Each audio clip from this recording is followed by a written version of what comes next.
نحمده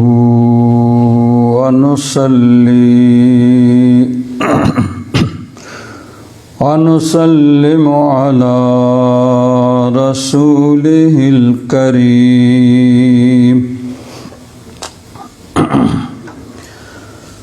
أما بعد فأعوذ بالله من الشيطان الرجيم بسم الله الرحمن الرحيم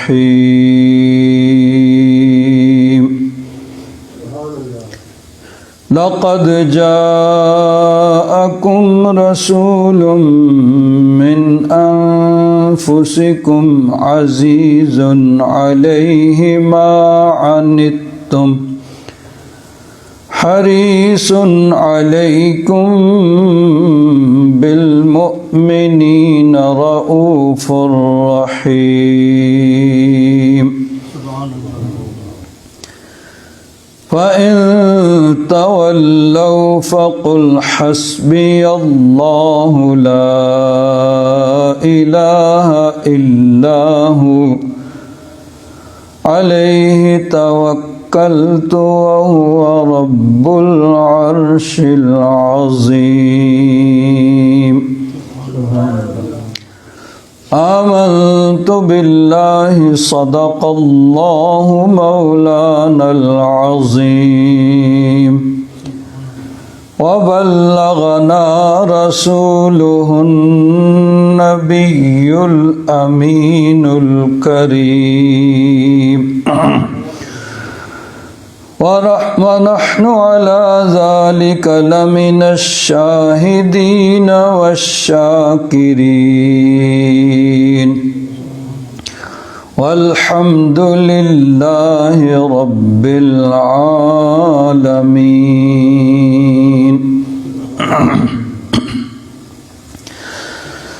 إن الله وملائكته يصلون على النبي يا أيها الذين آمنوا صلوا عليه وسلموا تسليما اللهم صل على سيدنا ومولانا محمد وعلى آل سيدنا ومولانا محمد وبارك وسلم صلاة وسلاما عليك يا سيدي يا رسول الله وعلى آلك وأصحابك يا سيدي يا حبيب الله بلغ العلا بكماله كشف الدجى بجماله حسنت جميع خصاله صلوا عليه وآله يا صاحب الجمال ويا سيد البشر من وجهك المنير لقد نور القمر لا يمكن الثناء كما كان حقه بعد الخدا بزرگ توئی قصہ مختصر. حضرات محترم، نبی مکرم شفیع معظم صلی اللہ تعالیٰ علیہ وآلہ آلہ واصحابہ وبارک وسلم کی سیرت مبارکہ کے حوالے سے مسلسل گفتگو چل رہی ہے. حضور کے بچپن کے کچھ حالات گزشتہ جمعوں میں نے آپ حضرات کے سامنے عرض کیے. نبی کریم صلی اللہ علیہ وسلم کی سیرت مبارکہ کے اندر ایک بڑا اہم بہت ہی حساس موضوع ہے جس کے بغیر سیرت مبارکہ کا بیان مکمل نہیں ہوتا۔ تمام محدثین، مفسرین، سیرت نگاروں نے اپنے اپنے پسند کے مطابق اس موضوع پہ اظہار خیال کیا ہے۔ اہل ادب کے دامن کو پکڑتے ہوئے اس موضوع پہ قلم انہوں نے اٹھایا، اور وہ موضوع ہے نبی کریم صلی اللہ علیہ وسلم کے والدین کریمین، ان کا ذکر پاک۔ ضیاء الامت حضرت پیر کرم شاہ صاحب رحمۃ اللہ تعالی علیہ اپنی مشہور زمانہ کتاب ضیاء النبی کے اندر آپ نے بھی بڑی تفصیل کے ساتھ اس موضوع پہ گفتگو کی ہے، اور یہ ثابت کیا ہے کہ حضور کے والدین کریمین حضرت عبداللہ اور حضرت آمنہ رضی اللہ تعالیٰ عنہما دونوں وہ موحد تھے، اللہ تبارک و تعالیٰ کو وحدہ لا شریک مانتے تھے، انہوں نے کبھی شرک نہیں کیا، اور ان کی بخشش کے لیے یہی چیز کافی ہے کہ وہ اس دور میں ہوئے ہیں جس کو دور فطرت کہا جاتا ہے، کہ حضرت عیسیٰ علیہ السلام کا زمانہ گزرے ہوئے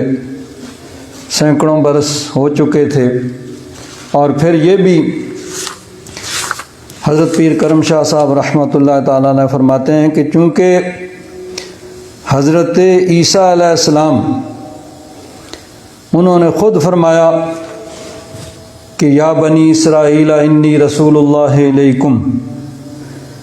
کہ حضرت عیسیٰ علیہ السلام صرف بنی اسرائیل کی طرف مبعوث ہوئے تھے، دوسرے لوگوں کو انہوں نے دعوت ہی نہیں دی، اور اس کو چونکہ زمانہ گزر چکا تھا، ان کے دین کے اندر لوگوں نے من مانی تبدیلیاں کر لی تھیں، تو بہرحال وہ زمانہ فطرت میں تھے، ان کے لیے اللہ تبارک و تعالیٰ کو وحدہ لا شریک ماننا یہی کافی تھا، اور وہ الحمدللہ اللہ تبارک و تعالیٰ کو وحدہ لا شریک مانتے تھے، بلکہ ملت ابراہیمی پر تھے، کہ جب نبی کریم صلی اللہ علیہ وسلم کی والدہ محترمہ کا انتقال ہونے لگا تو اس وقت بھی انہوں نے ملت ابراہیمی کا ذکر کیا، کہ حضرت ابراہیم علیہ السلام کی ملت پر، اور حضرت ابراہیم علیہ السلام کی ملت جس کا قرآن پاک میں اللہ تبارک و تعالیٰ نے ارشاد فرمایا فَاتَّبِعُوا مِلَّةَ إِبْرَاهِيمَ حَنِيفًا، کہ حضرت ابراہیم علیہ السلام کی ملت کی اتباع کرو جو کہ حنیف تھے، تمام ادیان باطل سے وہ قطع تعلق ہو کے توحید اور اللہ تبارک و تعالیٰ کے وحدہ لا شریک ماننے والے اور اس کے پسندیدہ دین وہی ملت ابراہیمی ہے، اور اسی کی اتباع اللہ تبارک و تعالیٰ نے حکم دیا، اور حضور کے والدین کریمین وہ ملت ابراہیمی پر تھے۔ اور نہ صرف یہ کہ نبی کریم صلی اللہ علیہ وسلم کے والد گرامی حضرت عبداللہ اور حضور کی والدہ حضرت آمنہ، بلکہ حضرت آدم علیہ السلام سے لے کر حضرت آدم اور حضرت حوا سے لے کر حضرت عبداللہ اور حضرت آمنہ تک نبی کریم صلی اللہ علیہ وسلم کا نور پاک جس مرد کی صلب میں پشت میں آیا اور جس عورت کی رحم میں منتقل ہوا وہ سب کے سب موحد تھے، اللہ تبارک و تعالیٰ کو وحدہ لا شریک مانتے تھے، ان میں سے کوئی بھی مشرک نہیں تھا۔ چنانچہ قرآن پاک میں اللہ تبارک و تعالیٰ نے ارشاد فرمایا وَتَقَلُّبَكَ فِي السَّاجِدِينَ۔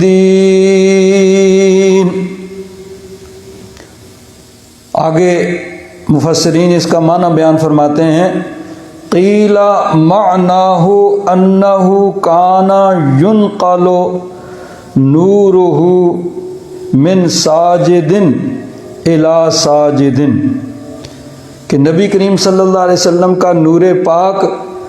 سجدہ کرنے والوں یعنی اللہ تعالیٰ کو وحدہ لا شریک مان کے اس کی بارگاہ میں سجدہ کرنے والوں میں منتقل ہوتا رہا۔ حضرت آدم اور حضرت حوا سے لے کر آگے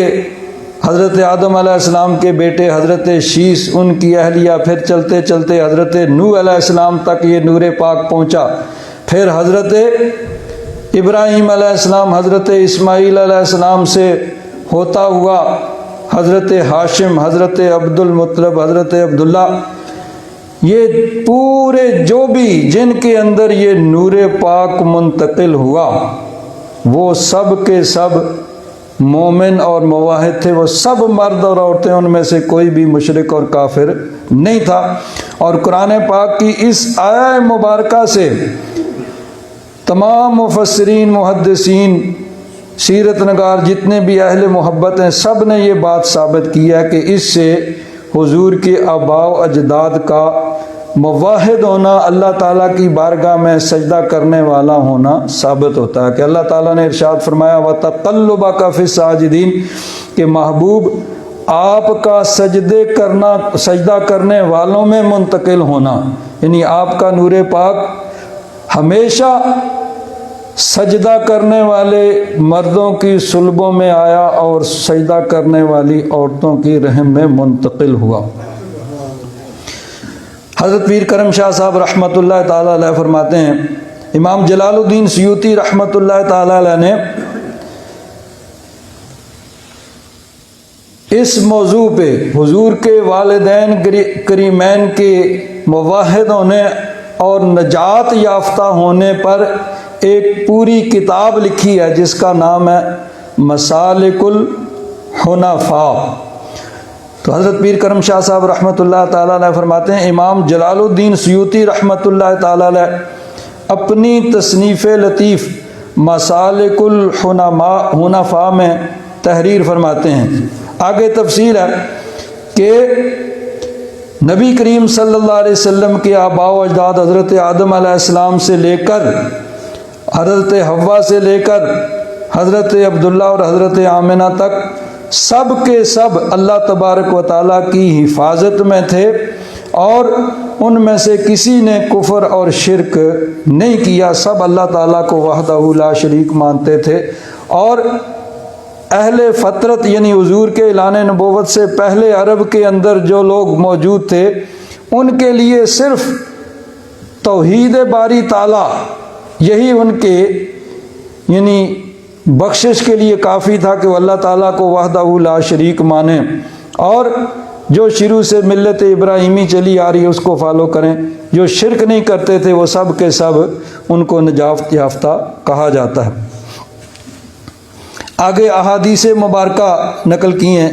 امام ابو نعیم اصفہانی رحمۃ اللہ تعالیٰ علیہ، انہوں نے ان کی کتاب ہے دلائل النبوت، انہوں نے حضرت عبداللہ بن عباس رضی اللہ تعالیٰ عنہما سے یہ حدیث پاک نقل کی، قال قال النبی صلی اللہ علیہ وسلم لم یزل اللہ ينقلني من الأسلاب الطيبة إلى الأرحام الطاهرة مصفى مهذبا لا تنشعب شعبتان إلا كنت في خيرهما۔ نبی کریم صلی اللہ علیہ وسلم نے ارشاد فرمایا کہ اللہ تبارک و تعالی مجھے ہمیشہ پاک پشتوں سے پاکیزہ رحموں میں منتقل فرماتا رہا، ہر علائش سے پاک کر کے، ہر آلودگی سے صاف کر کے اللہ تبارک و تعالیٰ نے رکھا۔ فرمایا جہاں بھی دو شاخیں ہوئیں، دو شاخیں پھوٹیں، یعنی کسی خاندان کے دو جز ہوئے، تو ان میں سے جو شاخ بہتر تھی اس میں اللہ تبارک و تعالیٰ نے مجھے منتقل کیا۔ دوسری حدیث پاک، یہ حضرت عباس بن عبد المطلب حضور کے چچا، ان سے نقل کیا۔ یہ بھی اصل میں امام جلال الدین سیوطی رحمۃ اللہ تعالیٰ علیہ نے یہ سب کچھ نقل کیا ہے، اور انہوں نے آگے حوالہ دیا امام ابو نعیم کا دلائل النبوت کا، اور انہوں نے اس کو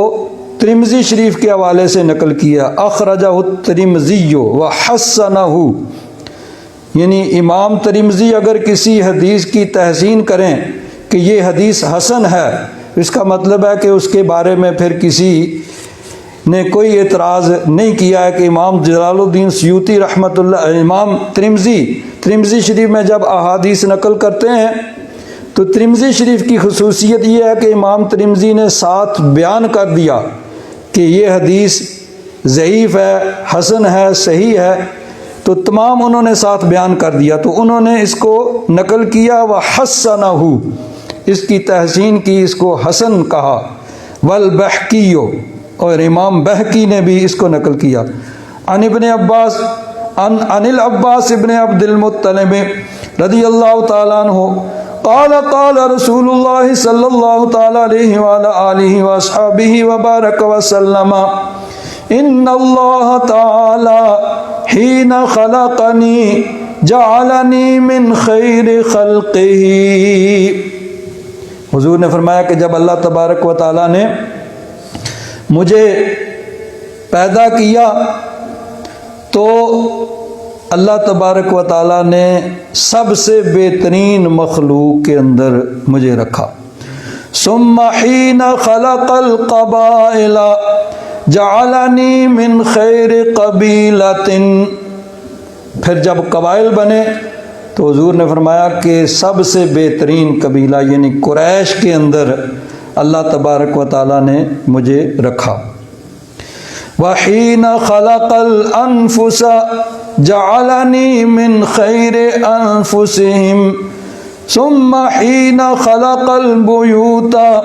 جعلنی من خیر بیوتہم فانا خیرہم بیتا وخیرہم نفسا۔ قبائل سے آگے یہ سلسلہ چلتا گیا تو حضور نے فرمایا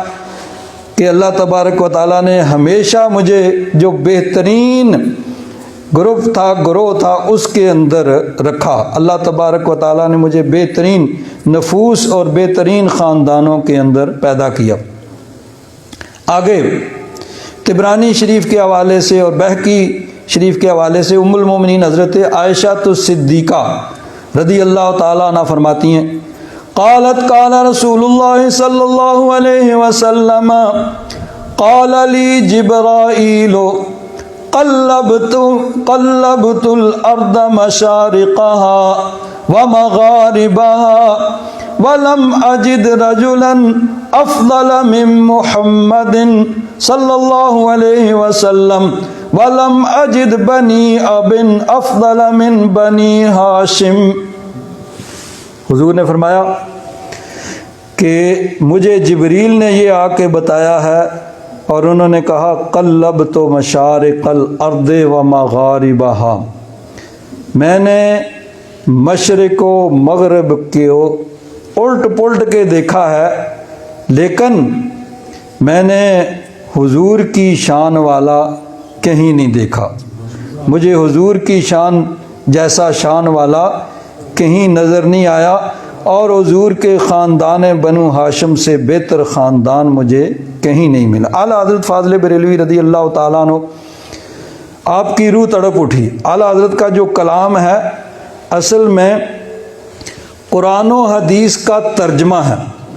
کہ آپ نے اپنے اشعار کے اندر ہر شعر کے اندر کسی آیت یا کسی حدیث کا ترجمہ ہے یا اس کا مفہوم بیان کیا گیا ہے، یا تو بعین ہی ترجمہ ہوگا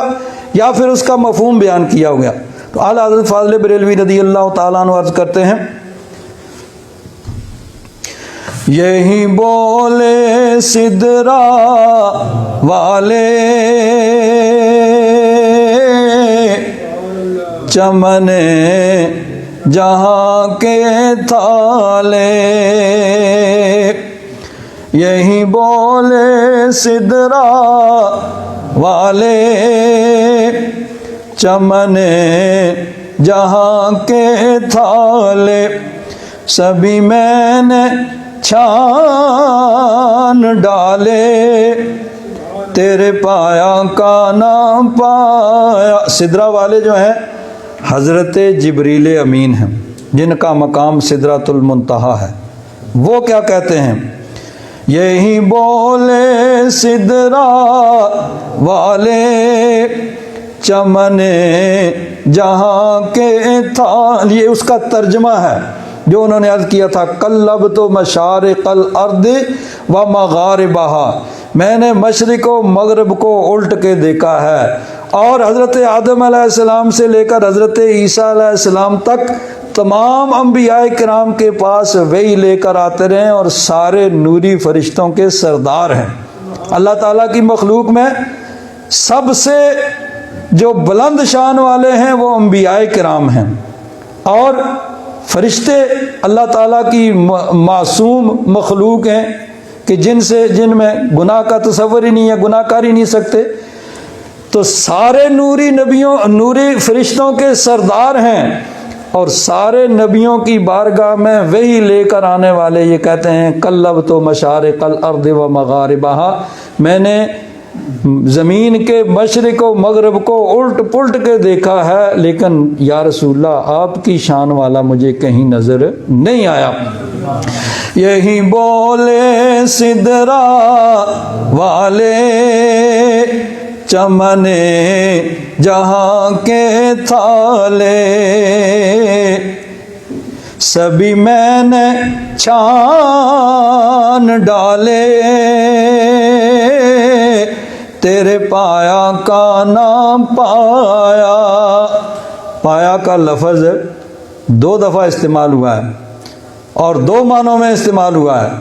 پہلا پایا کا معنی مرتبہ، آپ کے مرتبے والا میں نے کہیں نہیں پایا، مجھے کہیں نہیں ملا، میں نے کبھی نہیں دیکھا۔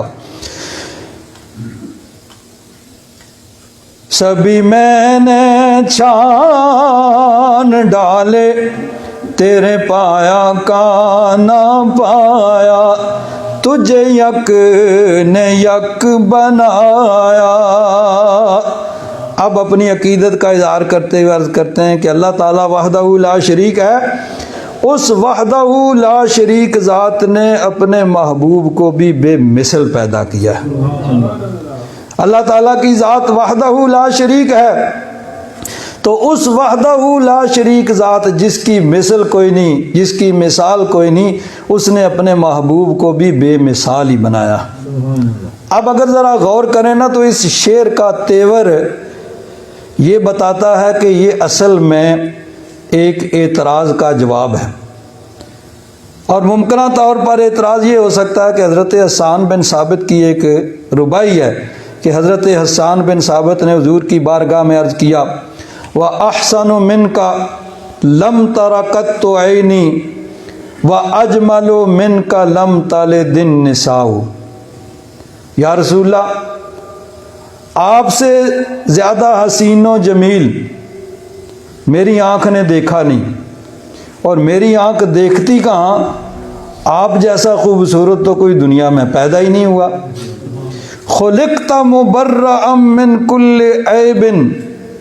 کأنک قد خلقت کما تشاء، کہ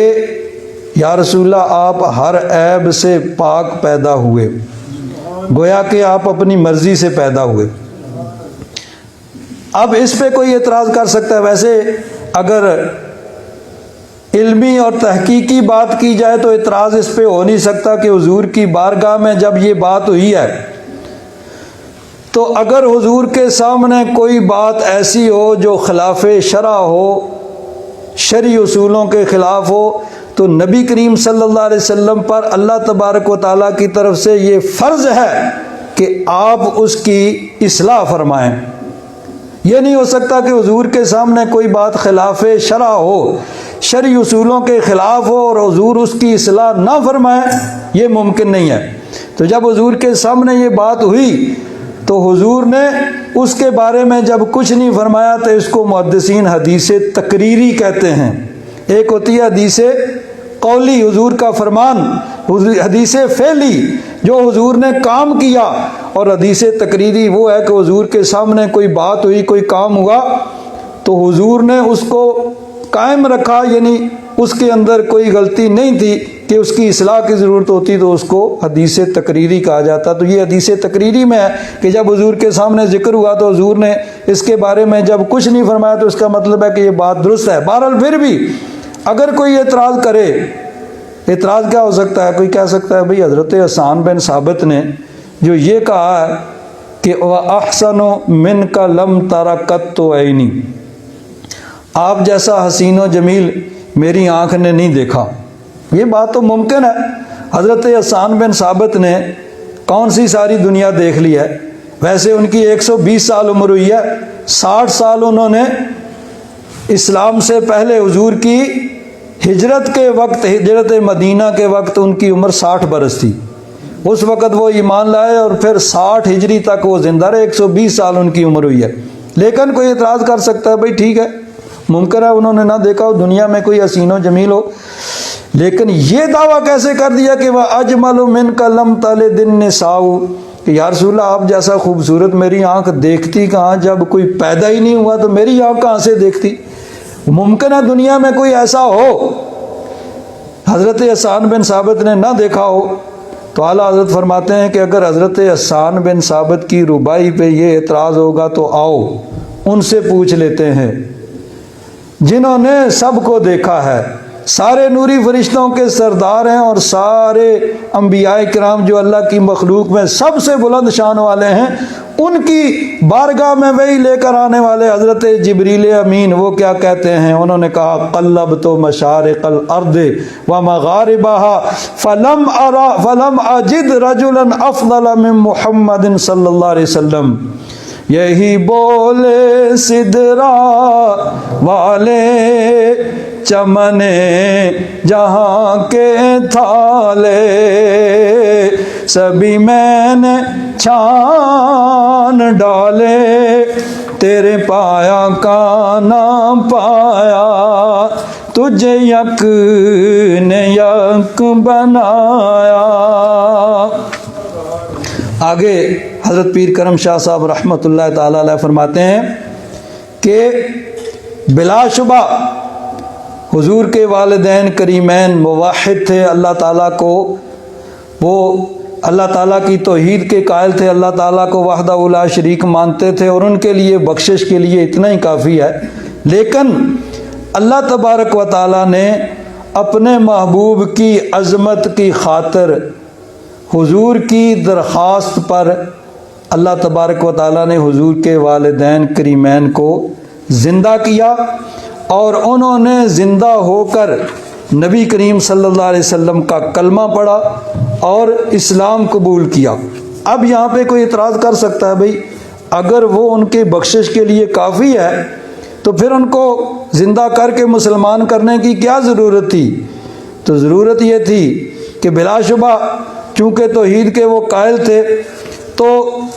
ان کی بخشش کے لیے اتنا کافی تھا، لیکن نبی کریم صلی اللہ علیہ وسلم چاہتے تھے کہ وہ حضور کی امت میں شامل ہو جائیں، کیونکہ حضور کی ارشاد گرامی ہے کہ میری امت باقی امتوں سے 500 سال پہلے جنت میں جائے گی۔ تو یہ کیسے ہو سکتا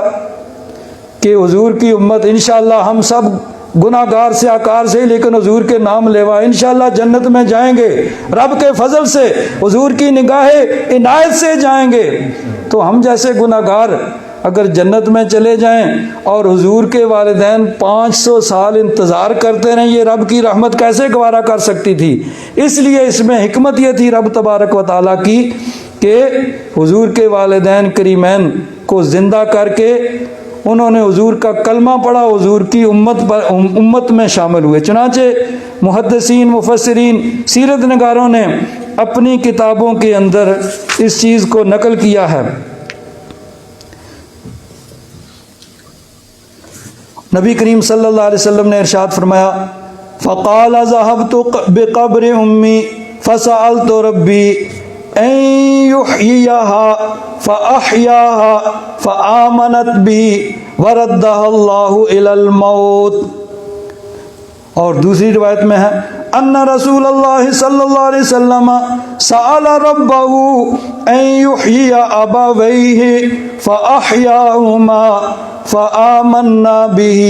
ثم اماتہما۔ حضور نے اللہ تعالیٰ کی بارگاہ میں عرض کیا تو اللہ تبارک و تعالیٰ نے حضور کے والدین کریمین کو زندہ کیا۔ انہوں نے زندہ ہو کے حضور کا کلمہ پڑھا، پھر ان پر موت طاری ہو گئی۔ تو اللہ تبارک و تعالیٰ نے حضور کی عظمت کی خاطر ان کو زندہ کر کے پھر ان کو حضور کی امت کے اندر شامل کیا تاکہ حضور کی امت میں شامل ہو جائیں۔ اب یہاں ایک بڑا اعتراض یہاں پہ ہوتا ہے کہ ایک حدیث پاک میں ہے کہ ایک صاحب حضور کی بارگاہ میں حاضر ہوئے اور انہوں نے پوچھا، اے نا ابی، باپ ان کا فوت ہو گیا تھا کفر کی حالت میں، تو انہوں نے کہا میرا باپ کہاں ہے؟ حضور نے فرمایا فی النار، وہ تو دوزخ میں جل رہا ہے۔ تو انہوں نے سنا تو وہ پریشان ہو گئے۔ جب چلے گئے تو حضور نے ان کو بلایا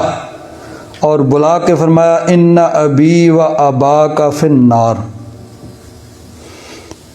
اب اس کا لفظی معنی یہ ہے کہ میرا باپ بھی اور تیرا باپ دونوں جہنم میں۔ اب یہاں پہ جو لوگ معاذ اللہ ان کو جہنمی کہتے ہیں، ان کے پاس بس یہی ایک دلیل ہے، ان ابی و اباک فی النار۔ لیکن اب دیکھنا یہ ہے کہ اس کا باپ تو کافر تھا، مشرک تھا، وہ جہنم میں گیا۔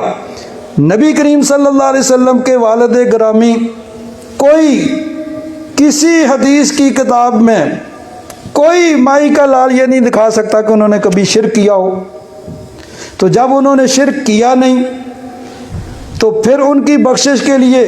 صرف اللہ تعالیٰ کو وحدہ لا شریک ماننا کافی تھا، تو پھر وہ جہنم میں کیوں گئے؟ تو اس لیے اہل محبت کہتے ہیں یہاں ان ابی، ابی سے مراد چچا ہے، اور یہ عرب میں عام ہے، قرآن پاک میں بھی چچا کے لیے لفظ اب استعمال ہوا ہے، تو یہاں مراد چچا ہے۔ ان ابی و اباک فی النار اراد بابیہ عمہ ابا طالب لان العرب تسمى العم ابا۔ آگے اہل محبت نے کہا کہ امام قاضی ایاز شفا شریف کے اندر اور اس کی شرح نسیم الریاض کے اندر یہ ہے کہ یہاں حضور کی مراد اب سے مراد چچا تھے، ابو طالب۔ اور بعض اہل محبت نے کہا کہ چونکہ حضرت ابو طالب کے ایمان کے بارے میں بھی دونوں طرح کی روایات پائی جاتی ہیں، تو اس لیے انہوں نے کہا کہ یہاں اب سے مراد ابو طالب بھی نہیں بلکہ ابو لہب ہے، کہ جو حضور کا چچا تھا اور کنفرم ہے کہ وہ کفر کی حالت میں مرا، وہ مراد ہے کہ وہ بھی آگ میں جل رہا ہے، اور تیرا باپ بھی چونکہ شرک کی حالت میں مرا تو وہ بھی جہنم کے اندر ہے۔ نبی کریم صلی اللہ علیہ وسلم کے والدین کریمین بڑا نازک معاملہ ہے، اور اس کے بارے میں گفتگو کرتے ہوئے بہت ہی احتیاط کی ضرورت ہے کہ ذرا سی بے احتیاطی کہیں خود انسان کو جہنم کا ایندھن نہ بنا دے۔ مولانا روم رحمۃ اللہ تعالی علیہ نے بڑی پیاری بات کی ہے، فرماتے ہیں از خدا جو توفیق ادب بے ادب محروم مان از لطف رب فرماتے ہیں کہ ہم اللہ تبارک و تعالیٰ سے ادب کی توفیق مانگتے ہیں، کیونکہ بے ادب جو ہوتا ہے وہ رب کی رحمت سے محروم ہو جاتا ہے۔ اور کہتے ہیں بے ادب تنہا نہ خود را داشت بد، بلکہ آتش در ہما آفاق زد۔ کہتے ہیں بے ادب اپنا ہی بیڑا نہیں غرق کرتا، وہ چاہتا ہے کہ سب کا بیڑا غرق ہو، سارے جہان میں آگ لگا دیتا ہے۔ اللہ تعالیٰ ادب کی توفیق عطا فرمائے۔ حضرت میاں صاحب سرکار عارف کھڑی رحمت اللہ تعالیٰ علیہ فرماتے ہیں بے ادباں مقصود نہ حاصل، بے ادباں مقصود نہ حاصل، تے نہ درگاہ ڈوئی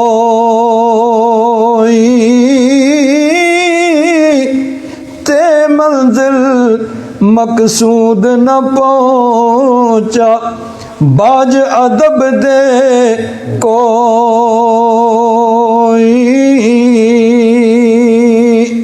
جس نے جو پایا ہے ادب سے پایا ہے، اسلام ادب آداب کا مذہب ہے، اور جس کو جو ملا ہے وہ ادب کے ذریعے ہی ملا ہے۔ اللہ تبارک و تعالی ہم سب کو ادب کی توفیق عطا فرمائے۔ وآخر دعوانا الحمدللہ رب العالمین۔